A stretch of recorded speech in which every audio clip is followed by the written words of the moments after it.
Hi அனைவருக்கும் வணக்கம். 2 நாளைக்கு முன்னாடி மெட்ராஸ் ஹைகோர்ட்லேருந்து ஒரு அப்டேட் வந்துச்சு. ஓஏஎம் மசால்ஜிக்கான செலெக்ஷன் லிஸ்ட்டை வந்து விட்டிருந்தாங்க. அதில் நிறைய பேர் வெயிட்டிங் லிஸ்ட்டில் இருக்கேன், எனக்கு என்ன ப்ராசஸ், வெயிட்டிங் லிஸ்ட்டுனா என்ன, எப்போ நான் வேலைக்கு போவேன் அப்படின்னு சொல்லி நிறைய பேருக்கு நிறைய கேள்வி இருக்குது. உங்களுக்கு என்ன மாதிரி டவுட்ஸ் இருந்துச்சோ அதை கமெண்டில் சொல்லுங்கள். நெக்ஸ்ட் அந்த வீடியோவை நான் போடுறேன். இதை வாங்க வீடியோக்குள்ளே போகலாம். இப்போ வந்து மெட்ராஸ் ஹைகோர்ட்டில் வந்து வெயிட்டிங் லிஸ்ட்டில் இருக்கேன், அப்போ எனக்குலாம் வேலை கிடைக்குமா அப்படின்னு சொல்லிட்டு சில பேருக்கு வந்து டவுட் இருக்குது. கிடைக்கும், ஆனால் வந்து இப்போ கிடைக்காது. எப்போ கிடைக்குன்னு சொல்ல முடியாது. 1 இயர் ஆகலாம், இல்லை 6 மந்த் ஆகலாம், அந்த மாதிரி ப்ராசஸ் போகும். அவங்க வந்து எப்படி அந்த வெயிட்டிங் லிஸ்ட்லேருந்து எப்படி செலக்ட் பண்ணுவாங்க அப்படின்னா, P1, P2, P3, அதாவது ப்ரியாரிட்டி 1ல் வந்து இந்த கொரோனா டெத் ஆனவங்க, ப்ரியாரிட்டி 2ல் வந்து ஃபஸ்ட் கிராஜுவேட், ப்ரியாரிட்டி 3ல் வந்து பிஎஸ்டிஎம் சர்டிஃபிகேட், இந்த மாதிரி வச்சுருந்தாங்கன்னா இவங்களுக்கு தான் ஃபஸ்ட்டு ப்ரியாரிட்டி கொடுப்பாங்க.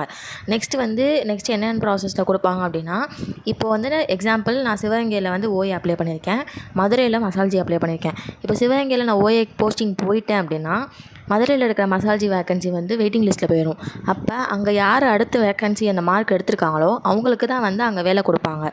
வேறு எதுவும் டவுட்ஸ் ஏதாவது இருந்துச்சுன்னா எனக்கு கமெண்ட் பண்ணுங்கள், நான் நெக்ஸ்ட் வீடியோ போடுறேன். தேங்க்யூ ஃபார் வாட்சிங்.